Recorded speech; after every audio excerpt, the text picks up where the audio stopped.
Good afternoon, students. I hope you all are fine. Today, class 12th zoology lecture number 5. कल हमने देखा था contraceptive method of birth control start किए थे. Contraceptive method of birth control में हमने दो मेन टाइप्स पढ़ी थी. That is temporary method of birth control and permanent method of birth control. Temporary method of birth control is further divided into two types, that is natural method of birth control and second is artificial method of birth control. Natural method of birth control in which no pills, no device, no chemical is used. Physical prevent physical union of sperm and ovum. Natural method is further divided into three types, that is periodic abstinence, second is lactational amenorrhea, third is coitus interruptus. ठीक है. उसके बाद हमने second type शुरू की थी, that is artificial method of birth control. Artificial method of birth control में हम क्या करते हैं कि केमिकल्स का यूज़ भी करते हैं, डिवाइसेस का यूज़ भी करते हैं और पिल्स का यूज़ करके भी हम प्रेगनेंसी को या कंसेप्शन को प्रिवेंट करते हैं. ठीक है. Artificial method is further divided into following types. First is spermicides. कल स्पर्मिसाइड्स हमने शुरू किया था. Spermicides are form tablets, gels, paste की फॉर्म में आता है. उसे हम फीमेल रिप्रोडक्टिव ट्रैक्ट वेजिना में इंसर्ट करते हैं. उसके बाद वो क्या कर देता है, कंसेप्शन को रोकता है. फिर सेकंड हमने बैरियर मेथड देखा था.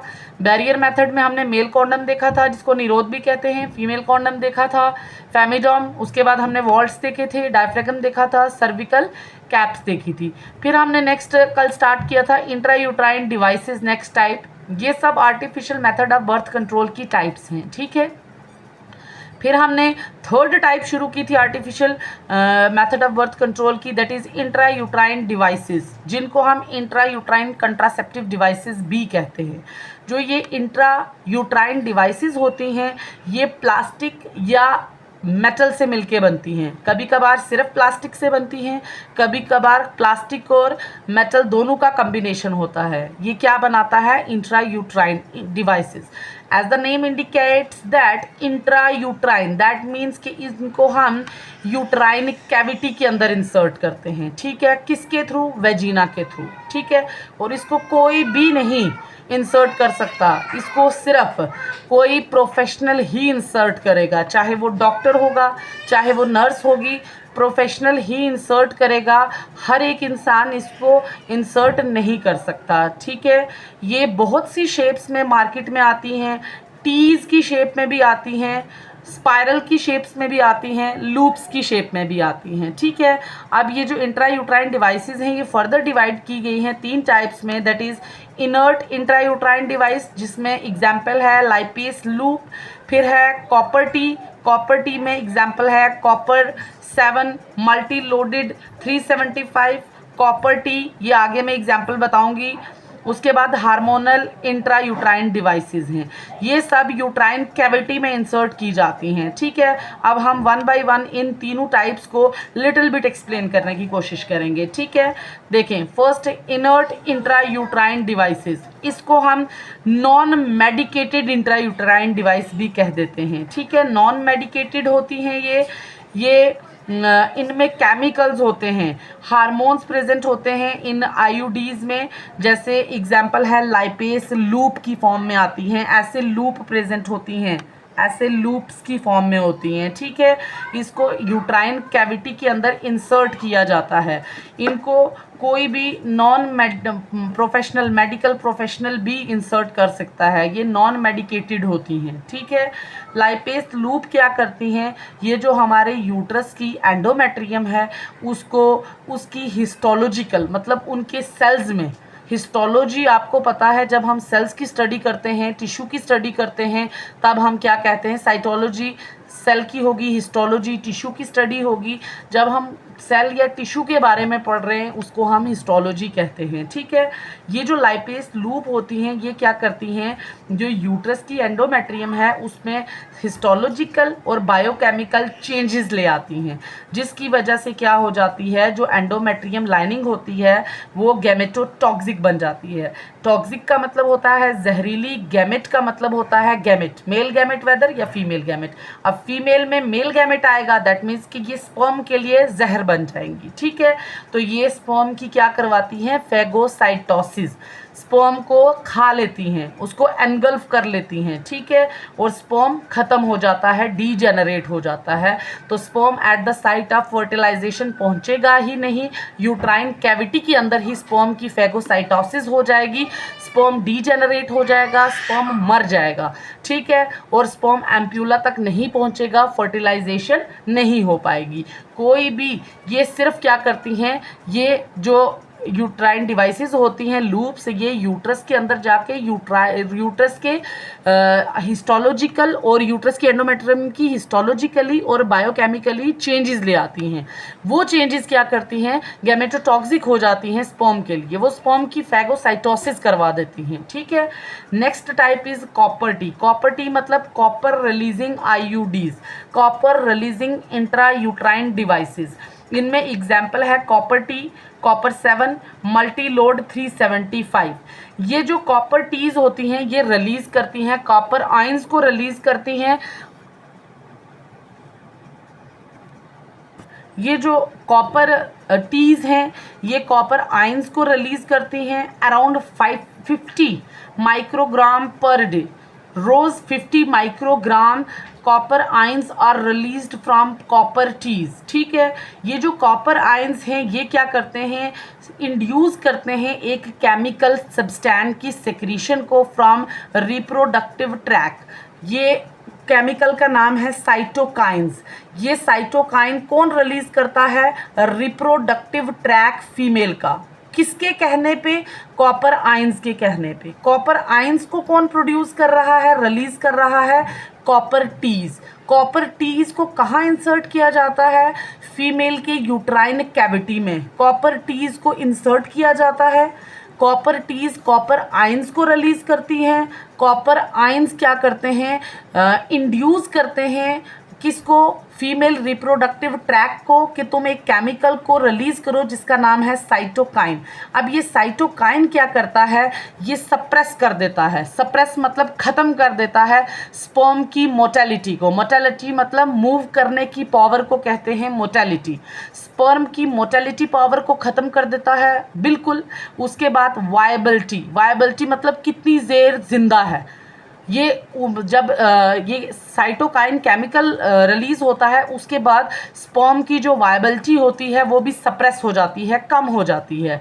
और जो स्पर्म की फर्टिलाइजिंग कैपेसिटी होती है ये साइटोकाइन उस फर्टिलाइजिंग कैपेसिटी को भी क्या कर देता है, बिल्कुल ख़त्म कर देता है, सो दैट कि स्पर्म ओवम को फर्टिलाइज ना कर सके। ये कॉपर आयंस एक्ट करते हैं फीमेल रिप्रोडक्टिव ट्रैक्ट पे। फीमेल रिप्रोडक्टिव ट्रैक्ट एक केमिकल को रिलीज करते हैं जिसका नाम है साइटोकाइन। साइटोकाइन क्या करता है, स्पर्म की जो आने वाला इजैकुलेशन के टाइम जो फीमेल के वेजिना में स्पर्म आता है उस स्पर्म की मोटेलिटी ख़त्म कर देते हैं, उस स्पर्म की वायबिलिटी ख़त्म कर देते हैं, उस स्पर्म की फर्टिलाइजिंग कैपेसिटी को ख़त्म कर देते हैं। ये थी second type of intra uterine devices that is copper Ts. अब थर्ड है hormonal releases intra uterine devices. इसमें एग्जाम्पल है प्रोजेस्टासर्ट और दूसरी है LNG-20। ये एग्जाम्पल है hormone releasing intra uterine devices की। अब hormone releases intra uterine devices ये ऐसी डिवाइसेस हैं जिनके अंदर क्या प्रेजेंट होता है कि सिंथेटिक प्रोजेस्टेरॉन और सिंथेटिक प्रोजेस्टागोन। प्रोजेस्टेरॉन आपको पता है फीमेल हार्मोन है, सिंथेटिक मतलब लैब मेड है, लेबोरेटरी का बना हुआ है, इनमें नेचुरल नहीं होता। लैब मेड प्रोजेस्टेरॉन को क्या किया जाता है, इंसर्ट किया जाता है फीमेल के यूट्राइन कैविटी में। ठीक है, और ये क्या करते हैं, ये डिवाइसेस आस्ता आस्ता रिलीज करते रहते हैं प्रोजेस्टेरॉन को फीमेल के यूट्रस में। यूट्रस से कहाँ जाता है, ब्लड वेसल्स में, ब्लड वेसल्स से ब्लड में जाता है, और जैसे ही ये प्रोजेस्टेरॉन फीमेल के ब्लड में पहुंचेगा तो फीमेल का जो ब्लड होता है, फीमेल की जो यूट्रस होती है वो इम्प्लांटेशन के लिए अनसूटेबल हो जाती है। जैसे ही ब्लड में प्रोजेस्टेरॉन का लेवल बढ़ता है, जो फीमेल की यूट्रस होती है वो इम्प्लांटेशन के लिए अनसूटेबल हो जाती है। सर्विकल म्यूकस, ये मैंने फिगर में शो करने की कोशिश की है, ये है वेजिना, ये है सर्विक्स। यहाँ पे cervical mucus is produced by cervix. ये सर्विकल म्यूकस क्या हो जाता है, थिक हो जाता है, मोटा हो जाता है, गाढ़ा हो जाता है, एक प्लग जैसा बना देता है सर्विक्स में। ये प्लग क्या करता है, स्पर्म को यहाँ से ऊपर नहीं जाने देता। ऊपर नहीं जाएगा तो at the site of fertilisation भी नहीं पहुँच पाएगा, जहाँ पे ओवम इसका इंतज़ार कर रहा है। और ये क्या करता है, जो प्रोजेस्टेरॉन है ये फॉलिक्यूलर डेवलपमेंट को बंद करवा देता है। फॉलिक्यूलर डेवलपमेंट मतलब टर्शरी एंड ग्रेफियन फॉलिकल्स नहीं बनते हैं, ठीक है। अब ये जो हार्मोनल इंट्रायूट्राइन डिवाइसेस हैं ये भी यूट्राइन कैविटी में इंसर्ट किए जाते हैं। इनके अंदर, इन हार्मोनल इंट्रायूट्राइन डिवाइसेस के अंदर सिंथेटिक प्रोजेस्टेरॉन प्रेजेंट होता है। ये डिवाइसेस क्या करती हैं, आस्ता आस्ता प्रोजेस्टेरॉन को सेक्रीट करती हैं। वो प्रोजेस्टेरॉन फीमेल के ब्लड में जाता है, तो ब्लड में जब प्रोजेस्टेरॉन का लेवल बढ़ेगा तो वो प्रोजेस्टेरॉन क्या काज करेगा, वो यूट्रस को इम्प्लांटेशन के लिए नहीं छोड़ेगा, यूट्रस में अनसूटेबल बना देगा यूट्रस को, कि सो दैट कि इम्प्लांटेशन ना हो सके। सर्विकल म्यूकस जो सर्विक्स प्रोड्यूस करता है उसको प्लग की तरह बना देगा, घना बना देगा, सो दैट कि इजैकुलेशन के टाइम जो स्पर्म आएंगे वो सर्विक्स को क्रॉस करके at the site of fertilisation ना पहुंच सकें। अब ये फोर्थ टाइप है, that is birth control pills. हम गोली टैबलेट भी लेते हैं बर्थ को कंट्रोल करने के लिए। ये दो तरह की होती हैं, स्टीरॉयडल पिल्स और दूसरी होती हैं नॉन स्टीरॉयडल पिल्स। जो स्टीरॉयडल पिल्स होती हैं ये किससे बनी हुई होती हैं, ये प्रोजेस्टेरॉन, लैब मेड प्रोजेस्टेरॉन, ऐसा प्रोजेस्टेरॉन जो नेचुरल नहीं होता, जिसको हम लैब में आर्टिफिशियली बनाते हैं, ठीक है। ये सिंथेटिक प्रोजेस्टेरॉन से बनी होती हैं, या तो ईस्ट्रोजन और प्रोजेस्टेरॉन दोनों के कॉम्बिनेशन से बनी होती हैं। या तो देखें, ये देखें, ये गोली है, इसमें टोटल प्रोजेस्टेरॉन है, या तो ये एक गोली है इसमें आधा प्रोजेस्टेरॉन है, और दूसरा इसमें क्या है, ये ईस्ट्रोजन है, कॉम्बिनेशन है। ये देखें, ये ईस्ट्रोजन है और ये क्या है, पिंक वाला प्रोजेस्टेरॉन है, प्रोजेस्टेरॉन है, ठीक है। वही मैंने बताया कि ये गोलियां या तो सिर्फ प्रोजेस्टेरॉन से बनती हैं या प्रोजेस्टेरॉन और ईस्ट्रोजन के कॉम्बिनेशन से बनती हैं, ठीक है। इन गोलीज को लिया कब जाता है, मेंस्ट्रुअल साइकिल का जब 5th डे होता है, फर्स्ट से मेंस्ट्रुअल साइकिल स्टार्ट हुआ, मेंस्ट्रुअल साइकिल के 5th डे पे इन गोली को शुरू किया जाता है और 25th day of menstrual cycle तक खाया जाता है। 21 डे का कोर्स होता है, सिर्फ 7 दिन छोड़नी होती हैं, बाकी 21 दिन तक लगातार खानी होती हैं। और जैसे ही 25th के बाद दोबारा जब 7 दिन after a gap of 7 days, जिस टाइम पे मेंस्ट्रुएशन होती है, मेंस्ट्रुएशन के टाइम इस गोली को नहीं खाया जाता।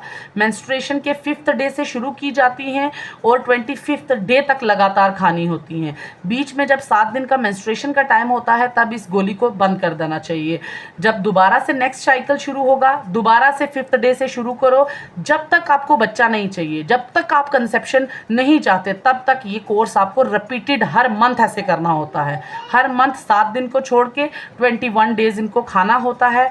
5th day of menstrual cycle से शुरू करनी होती हैं, 25th day of menstrual cycle तक खानी होती हैं, ठीक है। उसके बाद ये पिल्स करती क्या हैं, ये सबसे पहले ओव्यूलेशन को स्टॉप कर देती हैं। ये पिल्स अगर आप खाते रहोगे तो ओव्यूलेशन नहीं होती। दूसरी चीज़, ये इम्प्लांटेशन नहीं होने देती हैं, एम्ब्रियो को यूट्रस के एंडोमेट्रियम में अटैच नहीं होने देती हैं। तीसरी चीज़, ये सर्विकल म्यूकस की क्वालिटी को इतना थिक कर देंगे कि वो स्पर्म की एंट्री ही नहीं होने देते यूट्राइन कैविटी में। एग्जाम्पल है इसकी Mala D. Mala D is a steroidal pill, ठीक है। उसके बाद सेकंड टाइप है इसकी non steroidal pill. Non steroidal pill की एग्जाम्पल है सहेली। सहेली को किसने बनाया? ये central drug research institute Lucknow, CDRI, central drug research institute Lucknow में है ये इसने बनाई कंपनी ने। इस सहेली में एक केमिकल है जिसका नाम है सेंटक्रोमिन। सेंटक्रोमिन का काम क्या होता है? ये इम्प्लांटेशन नहीं होने देता। सहेली नॉन स्टीरॉयडल पिल है, इसमें एक केमिकल प्रेजेंट होता है जिसका नाम है सेंटक्रोमिन। सेंटक्रोमिन का काम क्या है? ये एम्ब्रियो की इम्प्लांटेशन यूट्रस में नहीं होने देता, एक चीज़। दूसरी चीज़, ये जो एंडोमेट्रियम जो प्रोलिफरेट करेगी प्रेगनेंसी को के लिए कि उसमें आके इम्प्लांटेशन हो, ये एंडोमेट्रियम की प्रोलिफरेशन को रोक देता है। ये एंडोमेट्रियम लाइनिंग को प्रोलिफरेट ही नहीं होने देता, उसके थिकनेस को मोटा ही नहीं होने देता, जिसमें आके एम्ब्रियो इम्प्लांट होगा, उसकी प्रोलिफरेशन को रोक देता है। सहेली को हफ्ते में एक बार लिया जाता है। सहेली टेबलेट का डोज क्या है? ये once a week, taken once a week, ठीक है। माला डी को हम सिर्फ 7 दिन स्किप करते थे मेंस्ट्रुएशन के टाइम, बाकी 5th day of menstrual cycle से 25th day of menstrual cycle तक लगातार 21 दिन का डोज था, उसका पीरियड था। इसको हम सिर्फ हफ्ते में एक ही दफ़ा लेते हैं।